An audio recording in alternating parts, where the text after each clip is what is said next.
Kind of got my voice back. So that's good. Let's just talk about what happened in the Sixers' loss last night against the Cleveland Cavaliers. Let's talk about the overreactions.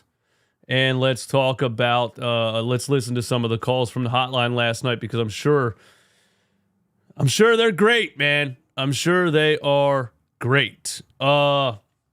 Hit the like button on the stream. Give me 66 people in here already. Give me 66 likes. That would be much appreciated. If you're watching it on replay, give me 1,000 likes. That's the new standard. Just go ahead, hit the like button. That would be greatly appreciated. All right. Subscribe to the channel, turn the notification bell on. Buy the merch, runningbackphillyshop.com, and watch Sixers games with us on Playback TV, playback.tv/runningbackphilly. Okay, here we go. Sixers lost to the Cavs on a Tuesday night in November, and the overreactions are wild. The first thing I want to say is that we are officially eliminated from the in-season tournament. Okay? The good thing about that is we never have to see that all-red, putrid, maxi pad-looking court ever again. All right? So there's that. We don't have to see the court anymore. Okay? There's that. Somebody just replied to a tweet where I said, we lost we're eliminated from the in-season tournament, and all of our games were the first half of back-to-backs. Who really cares, whatever. Somebody replied and said, they should care about the in-season tournament. We should have seen playoff-level effort in these games, and these in-season tournament games show us what it's going to be like in the playoffs. That's a ridiculous thing to say. These in-season tournament games do not show us what anything's going to be like in the playoffs. It's still a Tuesday night against the Cavaliers in November. It's the first half of a back-to-back. You fly to Minnesota the very next day. And it was a bad game. And guess what? Even in big-time playoff series, even in the Eastern Conference Finals, even in NBA Finals, a team still plays bad games and loses. And they come back the next game and try to fix things, and they win a series 4-2, 4-3. Like, this whole notion or idea that the team is supposed to play great every single night is just so unrealistic. It's so unrealistic, it's crazy. Do we care about the in-season tournament? The answer is no. We do not care about the in-season tournament. Why don't we care about the in-season tournament? Because we lost and we got eliminated. We did care, kind of, because we wanted to win. And it's something that you can win, and we like winning shit, right? So we kind of convinced ourselves at the beginning of this that we care about the in-season tournament, and we hope we try really hard, and we hope we give an insane level of effort, and we want to win. And then we lost, we're eliminated, and now we're like, nah, we don't actually care that much. It was cool. It was fun. The courts are weird colors, and it has people outside of the normal NBA market talking about it, and that was their whole goal. It's still a regular season game. The in-season tournament doesn't matter, no matter which way you spin it. I wanted it to matter because I wanted to win. I wanted the bragging rights, but now that we lost, I don't care. It doesn't matter. Same way people are coming at me saying, oh, you only talk about James Harden when he loses, then he wins a game for the Clippers, you don't say anything. You're goddamn right, and I'm not going to. He gets slandered when they lose. I don't say shit when they win because he doesn't deserve it. Anyway, let me keep going. I originally titled this Unacceptable Loss out of sarcasm because I just think it's funny, the overreactions. And no, it's not an unacceptable loss. The way they played in the first half was putrid. Their defense in the first half was embarrassing. I'm not acting like it wasn't, but these things happen. I'm not excusing it. They need to fix it, and that's what a regular season is for. That's what an 82-game regular season is for. It's for games like this to happen, and for you to say, what did we do wrong? And for you to adjust and do different things next time or for the next game, which is tonight against the Minnesota Timberwolves.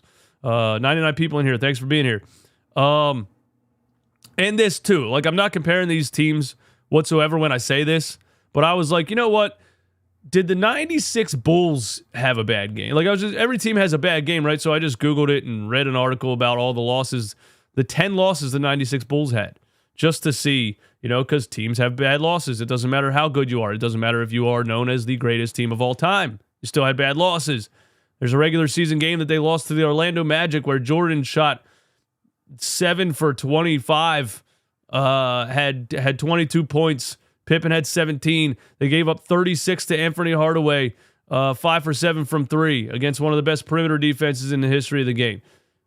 If social media existed back then, it would have been an unacceptable loss, and Michael Jordan would have been called a shot-chucking ball hog. That's just the point that I'm making, okay? Now let's talk about what actually went wrong. Mr. Rudy, top supporter of the month. Thank you for the support, as always.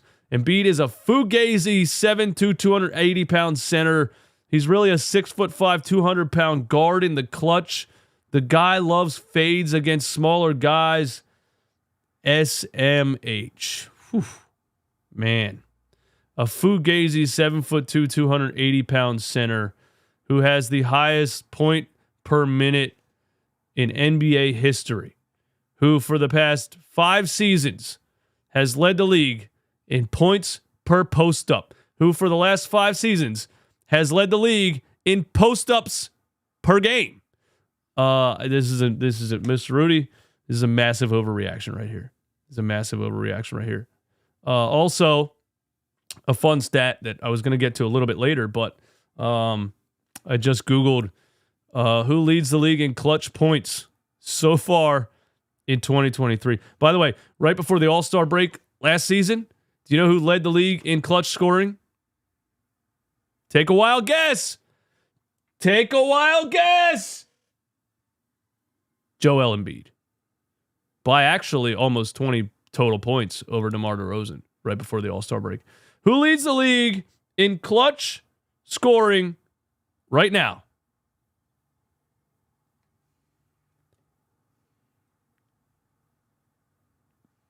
Isolation points. When we're saying Joel shouldn't ISO,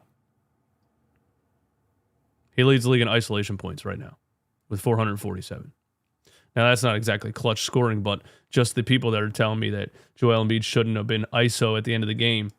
Last year, right before the All-Star break, he was leading the league in clutch points.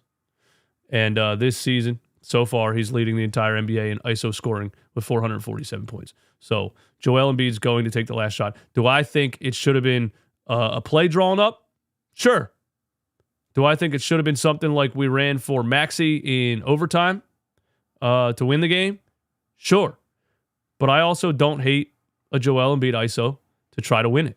You got in that position in the game because of how bad you played defensively for 4 quarters, 3.5 quarters. The fact that the game was even that close is more of a detriment to the Cleveland Cavaliers. They were shorthanded. I'm not saying they played bad. They played great for being shorthanded.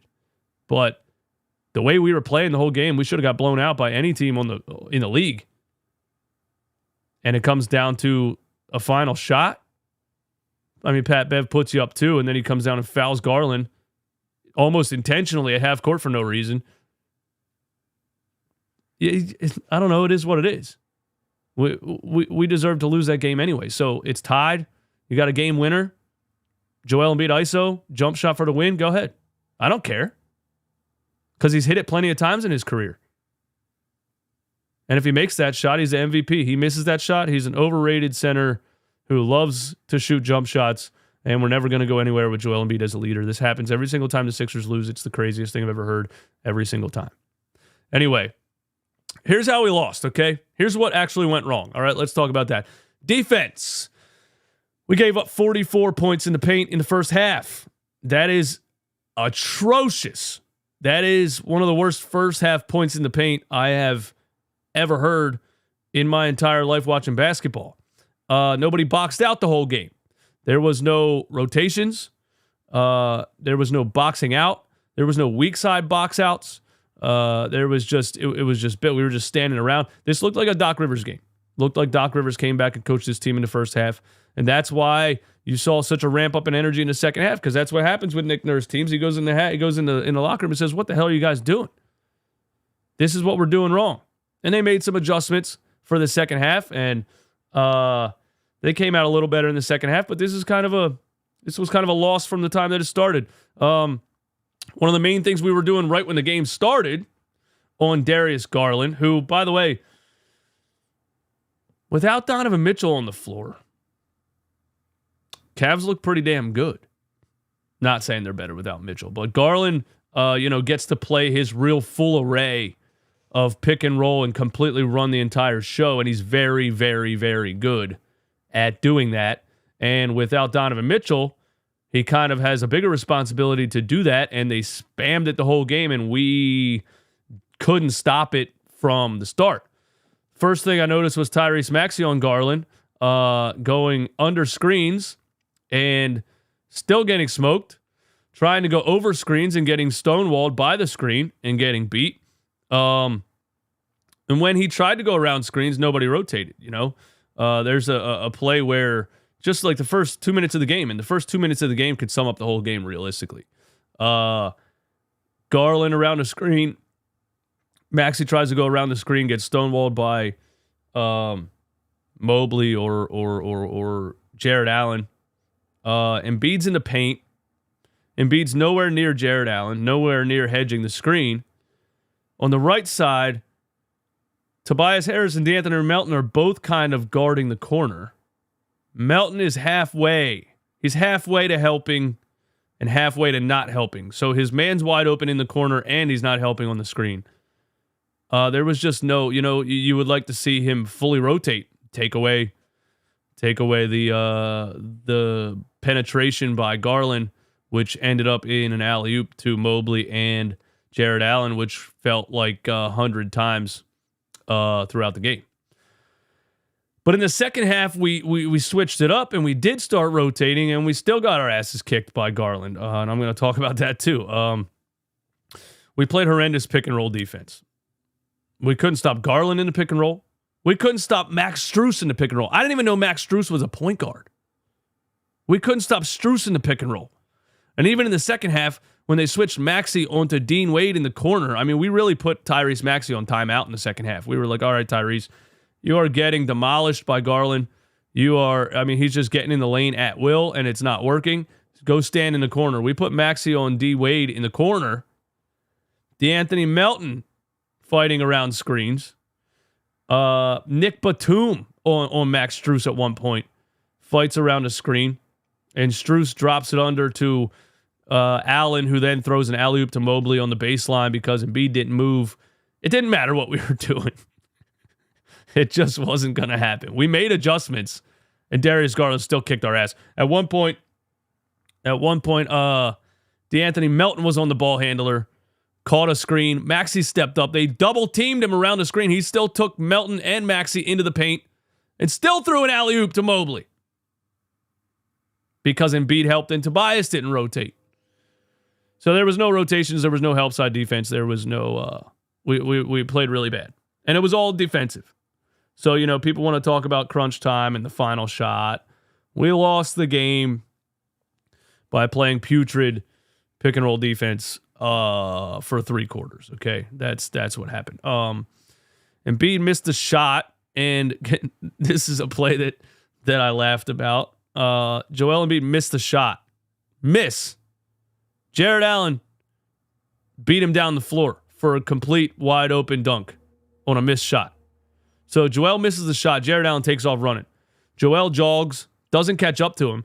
Nick Batum on the right side sees Jared Allen sprinting down the floor, wide open, and doesn't rotate over and stop him from cutting to the rim, and he just gets a wide open dunk. So even Nick Batum, who I think is one of the smartest defenders on the team, one of the smartest players on the team overall, even Nick Batum wasn't playing right and wasn't rotating on defense and wasn't doing the things that need to be done to, put a stop to what they were trying to do. So, Maxey had a terrible shooting game, but he kept shooting. I don't hate that. I actually like that. He was 11 for 28. I love the fact that Tyrese Maxey shot the ball 28 times. Because what other scoring guard is on the team? What other real scoring guard is on the team? It has to be Tyrese Maxey shooting the ball that many times. Do the Sixers need to trade for another scorer because Maxey shot 11 for 28? I don't know. He's going to have bad shooting games. Shot 11 for 28. In crunch time, he had a couple of very tough takes where he took the ball to the rim, fought through traffic, through contact, no foul calls, tough finishes, a game tire through contact and a tough finish with the left hand. He had a terrible shooting night, and he kept shooting, and he still came up clutch on a couple of those takes in crunch time when the game was close. 106-106 with a minute left. We collapsed on a pick and roll again, and Garland hit Mobley on a lob again. So 106-106 with a minute left. We should have won that game. And we reverted back to the mistakes that we were making when the game started. What can you do? Pretty much nothing. They sucked. They sucked the whole game. And that's the story on it. I do want to say this. Patrick Beverley playing the end of the game is interesting to me. The one lineup decision that Nick Nurse made that I questioned is going with Patrick Beverley in down the stretch into the fourth quarter and into overtime. Because Patrick Beverley is a player that, he's going to make some good plays. He's a hustle guy. He's a scrappy guy. He's a whatever you want to call the locker room guy, the engine of the team, whatever fancy word Tobias Harris wants to give him to cover up the fact that he's just not really that good. You play him enough, you're going to find out why he's been passed around from several teams in the last couple of years. He's just not that good, right? So he has a sequence where he strips Jared Allen from behind, gets down the floor, gets a big-time offensive rebound, and then gets a floater with 16 seconds left to put us up 2. 16 seconds left to put us up 2. Patrick Beverley won the game right there. He won the game for us, Patrick Beverley. 3 seconds later, he fouls Darius Garland off the ball almost at half court. Literally looked like it was almost intentional to put him on the free throw line to tie the game. I mean, are you kidding me right now? You won the game and lost the game within 10 seconds? Garland hits the free throws. We come back down. We go for the Joel Embiid game winner. He missed it. The play that they ran in overtime to try to win the game, I really liked. And yeah, I would have liked Nick Nurse to draw up a play in regulation that looked a lot more like that versus a Joel Embiid ISO. But again, Joel Embiid leads the league in ISO scoring right now. Joel Embiid is he's gonna get that shot. He's leading the NBA in scoring. He's leading the NBA in ISO scoring. Former MVP, leading the league in scoring, and people are telling me Joel Embiid shouldn't have had the ball. Tyrese Maxey should have took the final shot. Tyrese Maxey was 11 for 28 in the game. The 23-year-old who was 11 for 28 should have took the final shot versus the reigning MVP who's leading the league in scoring. Make it make sense. He took the shot. He missed it. Everybody hates him. If he makes that shot, he's a god, he's an MVP, and we're the best team ever. I can't wait to listen to the calls, man. I can't wait. Yeah, and then, we fouled Garland again, and he made the free throws, and then Tyrese Maxey actually has the final shot on D Wade in overtime, and he does a sidestep 3 that he airballs with 2 seconds on the clock instead of like a step back, something more comfortable going to his left.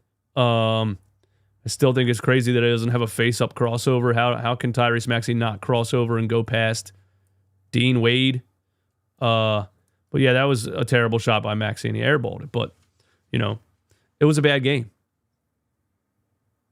You just shouldn't really take that much from a game like that. You just really shouldn't. We play again tonight. You just really shouldn't take that much from a game like that. Shout out to everybody hanging out.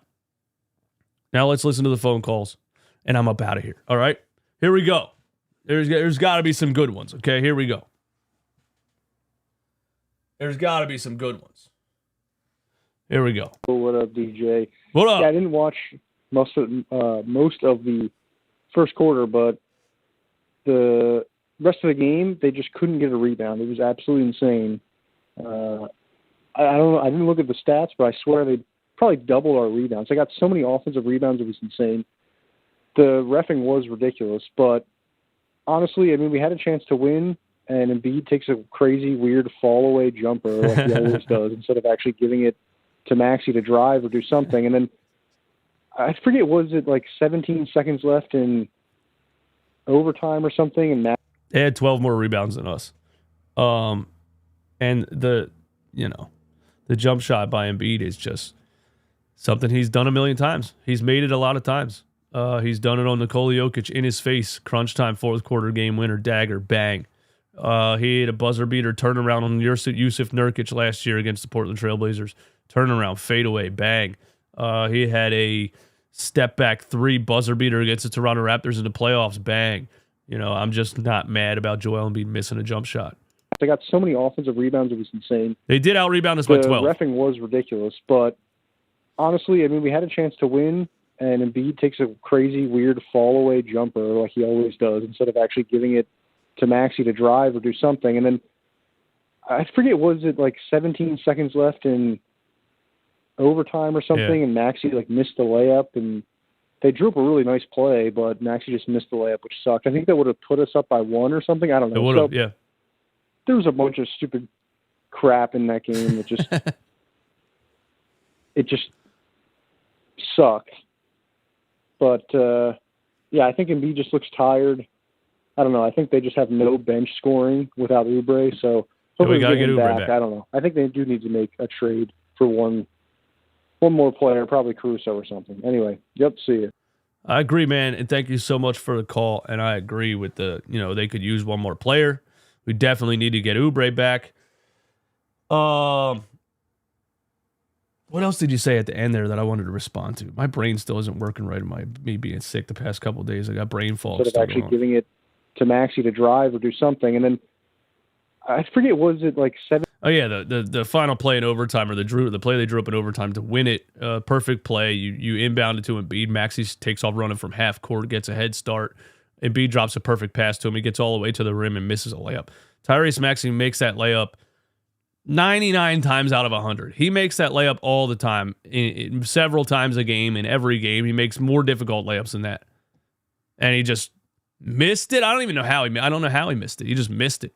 And it sat on the rim and spun around and rolled out. So it was another one. That's kind of why, I don't care that much about this game either, because you got Darius Garland in crunch time. We play perfect defense, lock all windows and doors. Shout out to Mark Zumoff, and he steps back with a second on the shot clock and chucks up a prayer, and it banks in off the backboard.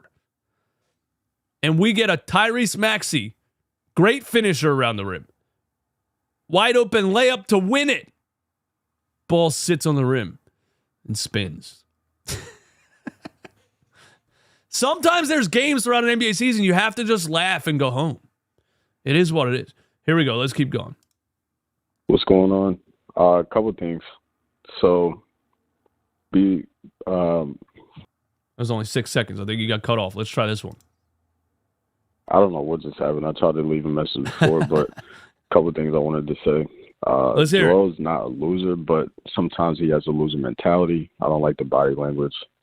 I do agree with that. I understand what Nick Nurse is trying to do, play him the whole first quarter, because he's probably still out of shape, trying to get him in the basketball shape, but that does kind of cost the team sometimes. He had a late foul late in the first quarter with like 17 seconds left that ended up costing him, obviously, but also it's very obvious that we need another ball handler next to Maxey in the starting lineup. What do you think about Marcus Smart, possibly, if the Grizzlies keep, looking the way they're looking? I don't know. But, yeah, defensively, we looked a little bad in the first half. Second half, we stepped it up a little bit. But what are your thoughts on another shooting guard, maybe like Marcus Smart? Yeah, I think you got to wait till the Memphis Grizzlies get Ja Morant back to really see what they look like. Marcus Smart isn't really supposed to be the starting point guard out there. They look terrible so far this season without Ja Morant, but that whole thing can change when they get Ja Morant back, and then maybe Marcus Smart is the vital defensive secondary point guard that they want, and they keep him. I don't think Memphis is going to make any irrational decisions before the trade deadline, and they just traded for Marcus Smart, and I don't think they're going to trade him that quickly. Would I like Marcus Smart on my basketball team? Absolutely. Every single season I've said that. I would love Marcus Smart. I hate playing against him. He's one of those guys you would love him if he's on your team. You absolutely hate his guts when he's not on your team. You absolutely hate his guts when he's wearing a Celtics green jersey and kicking your ass in the playoffs every single year. I mean, every single year. All the way back to like when we had Ben Simmons and we had to panic play TJ McConnell in the starting lineup because they wouldn't accept that Ben's not a point guard. Marcus Smart was killing us all the way back then, and guys like Terry Rozier and whoever else. But I would love Marcus Smart. The thing about it is, I don't know about in the starting lineup. You know what I mean? Maybe, but I don't think you want to take the ball out of Tyrese Maxey's hands that much. You know, again, he had a bad game. He was 11 for 28. These things happen. You know, do you look at somebody like Kyrie Irving when he shoots 11 for 28? Do you say Kyrie Irving's not a starting point guard? And yeah, I'm comparing Tyrese Maxey to these guys because statistically so far this season, he's been that guy. I know after a bad loss, everybody just shits on him. And after a bad loss, everybody shits on Joel. Everybody has such short-term memory. They can't remember what happened the 11 games before this one. You know what I'm saying? If Damian Lillard shoots 11 for 28, is he not a starting point guard, you know? I don't think Maxey is a floor general facilitating point guard, but there's really not that many of those in the NBA anymore anyway. He's a scoring point guard, and I really think that's what he is. I think you can run another defensive-minded facilitating point guard alongside him throughout certain parts of the game, and even maybe through the end of the game. You know what I mean? But as far as him not being a starting point guard, I don't think that's the case. I don't think Maxey's a shooting guard anymore. I think he's best with the ball in his hands, and I think he's proven that so far this season. And we'll see as the season goes on. You know, I don't think we can make that decision 11 games into the season when he's put up the numbers that he's put up so far this season. That's what I think. Yeah, that's what I think. I was going to say something else and I forget because my brain doesn't work. Let's continue. Oh, I wanted to say this. Tyrese Maxey so far in his 4th season. I posted the tweet or the Instagram post a couple days ago just to put it into perspective of how great his stats are so far this season. Tyrese Maxey in his 4th season is averaging 26.8 points per game, 5 rebounds, 7 assists, 3.5 3-pointers made, 48% from the field, 45% from 3, and 95% from the free throw line. In Steph Curry's 4th season, he's lower in every single category. The overreactions are wild. Tyrese Maxey's 23 years old. He's going to be very, very, very good. He's going to be very, very, very good.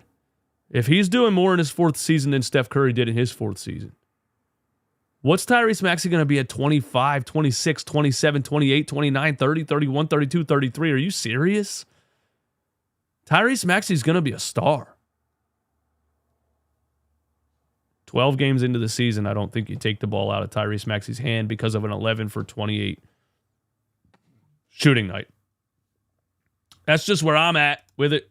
Let's hear some more. Hey, yo, Eastwood. Do you want to know what happens to people like Max Strus that thinks that he can just bulldoze over my point guard?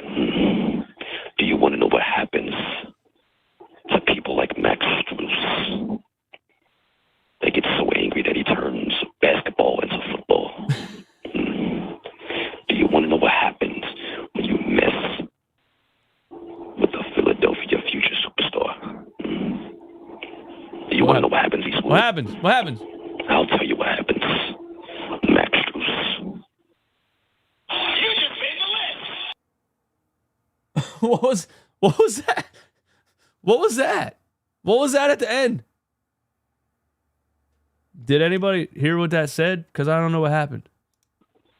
To people like Max Strus. Or do you want to know what happens to people like Max Strus?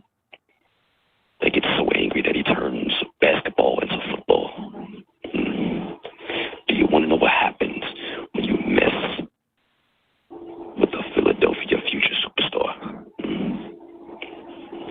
happens, Eastwood. I'll tell you what happens. Max Strus.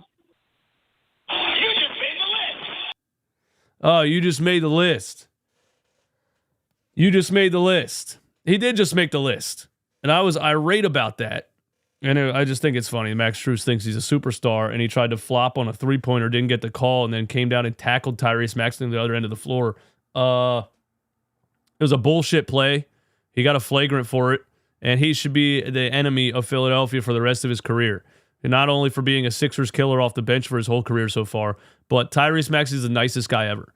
Tyrese Maxey is not the guy that other people look at and say, I'm going to go get revenge and tackle this dude onto the floor because of something he did. Just a cheap, dirty play because Max Strus was frustrated that he doesn't get treated like Jason Tatum. You're Max Strus, all right? Know your role and shut your jabroni mouth. Here we go. Shout out to Batman. Thanks for the call. 100,000, Detroit. Listen, the officiating was terrible in this game. It was. It was no way we was winning that game. The officials was blind. We had 3 Stevie Wonders refereeing the game. Like the woman referee the female referee made a call. Saw she made it wrong, and she just wanted to uphold it because she was like, I'm not letting no man tell me what to do. That was terrible. Like, I'm not sexist. No comment. But that was crazy. Like, no comment. No comment. But I will say this. I've dated a lot of women in my time. I've never met one of them that's been wrong before. Not one. Never met one that's been wrong about anything. The woman, the female referee, rather. All right, we gotta skip it. She made it wrong, and she just wanted to uphold it because she was like, I'm not letting no man tell me what to do. That was terrible. Like, I'm not sexist, but that was crazy. Like, then the guys, they was blind. They was running around saying anything. But beyond all of that, who drew up that last play of the game? Did Joel Embiid draw his own play up? Nick Nurse looked like that. Nick Nurse cost us that game. Well, I can't really fully say that, but I can. Because why the hell is Joel Embiid dribbling at the end of the shot clock at the three-point line like he Damian Lillard? And then take a Kobe fadeaway. Like, I know he hit that shot. But I don't want him doing that in the clutch. Get in the paint, please. Like, Jesus, get near the paint. I'd rather them try to throw it in from half court, from the out of bounds, try to have him tip it in with 7 seconds. I don't want my 7-foot center shooting jump shots, dribbling like he is Kobe Bryant, Damian Lillard. I would rather Maxey took that shot. If we was gonna have anybody take that shot, and Joel Embiid tried to get a tip back at the end. That was crazy, bro. We just literally threw the game doing that. Like, hey, no Sixer fan can say that they were sitting there like, yeah, do that. Everybody was like, no, what are we doing? But it is what it is. You know, move on. Then win the in-season tournament, which we should have won, but the referee's blind. And for 1 second of the final quarter, the last play of the game, Nick Nurse targeted Doc Rivers and called some crazy stuff. But want to know what you think about that. I appreciate you. Thanks for the call. I wasn't, like I said before, I wasn't mad about it. I've seen Joel make that shot before. If he makes it, he's the GOAT. He's the best ever. If he misses it, he, should have been in the paint. He should have been. Do I want Joel to drive and get in the paint right there? I don't know. He was struggling all night kind of against with 2 bigs, Mobley and Jared Allen in the paint. Could have drawn a foul or something, sure. Did I want Maxey taking the shot? He shot 11 for 28 in the game. Not really. And I know when he misses the shot, everyone's all, Joel Embiid thinks he's a guard and whatever. He's one of the best mid-range shooters in the history of the game. He's literally one of the best mid-range shooters in the history of the game. He is the highest point per minute in the history of the game. He's leading the league right now in ISO scoring. He's leading the league in scoring. One of his best weapons whether you like it or not, is his mid-range jump shot. And that's what they went with. If he makes it, he's the MVP. If he misses it, he should play more like a center. He should have been down low, forcing something or something like that. I don't know. I'm just not looking that far into the last play of the game as much as everyone else is, I guess, because we lost the game by playing horrendous defense. That was Joel Embiid. I'm more mad about Joel Embiid's defense in the first 3 quarters than him taking that final shot. That's just how I feel about it. Yo, Eastwood, that was a weird-ass game that I just watched. But, we need to make a trade. Who would you like to get, and who would you offer for, let's say, an OG Anunoby or Alex Caruso? I want to say this first before I talk about that, and I'm going to ask the chat too. Last night with Patrick Beverley, Nick Nurse going with Patrick Beverley at the end of the game in the fourth quarter and overtime. With Patrick Beverley being as limited offensively as he is and defensively. I know he's a hard worker and scrappy or whatever else, but we struggled to guard the pick and roll the entire night. And the only adjustment I saw was putting Patrick Beverley out there with Maxey or switching DeAnthony Melton onto the ball handler or Batum and putting Maxey on Dean Wade or whatever. Where's Jaden Springer? I think I would have liked to see a lot more. We can't stop the ball. Fuck it. Let's put Jaden Springer on the ball handler and see what happens. Because I think if you just would have experimented with Jaden Springer on the ball a little bit more throughout the game, you might have found more success at stopping the pick and roll. Because that's the story of the game. They absolutely could not stop the pick and roll from start to finish. What do you guys think? Well, should Jaden Springer have been in the game, or am I overrating Jaden Springer? You know what I'm saying?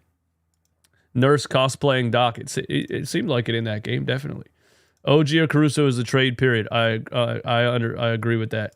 I agree with that. People kind of ask me every day who I want to trade for. That those are the guys. Those are the guys that are probably going to be available, and those are the guys that you should be trying to trade for. OG Anunoby, Alex Caruso. There's still the Zach LaVine thing out there.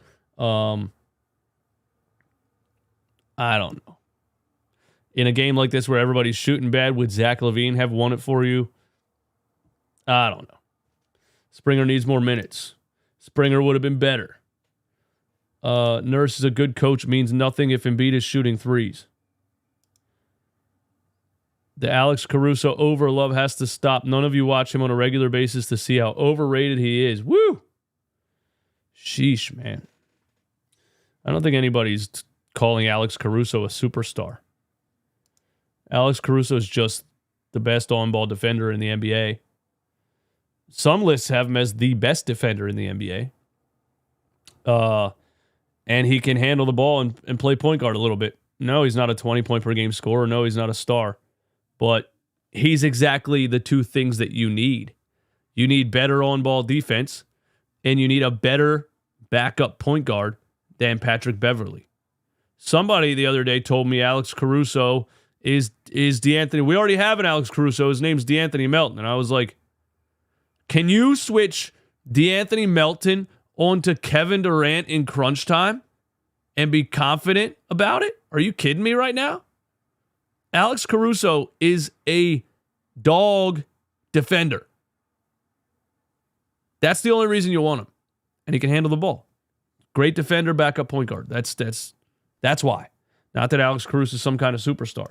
So if you think people are saying he is a superstar, then he's overrated because you're misinterpreting what people are saying about him. It gives you nothing on offense. That's exactly what I just said. And I explained why that's not the reason you're trading for him. All right, there was the calls. There was the overreactions to the game. Thank you all for tuning in. You're the best. Run it back, Philly. No frauds, no fanboys, no intros. Hit the like button one time. And we're right back tonight versus the Minnesota Timberwolves. We got a tough task. Anthony Edwards is playing like young Michael Jordan right now. And that's not an exaggeration. Anthony Edwards is balling out of his mind right now. Rudy Gobert. I would like to see Joel Embiid body him in the paint a bunch. I want to see Joel Embiid be physical with Rudy Gobert in the paint. Karl Anthony Towns. If they're playing, I don't know. I didn't look at this thing to see who's playing tonight and who's not and things like that. But the Minnesota Timberwolves are a good team so far this year. What are they? 10-3, 11-3, something like that. So we got another tough one tonight. If the Sixers lose this, if they lose to the Cavs and the Timberwolves back to back, then we're probably talking about something different. And the overreactions will be much louder, even louder than they are today, which today they are just as crazy as I thought they would be. When the Sixers have a good shooting night and shots like the Tyrese Maxey layup or the Joel Embiid fadeaway goes in, and we rotate, communicate, and play better defense, we are one of the best teams in the NBA. We play a bad game, and, Joel is not the guy. We don't have a snowball's chance in hell, and all. It's just the overreactions are crazy. But I love you all.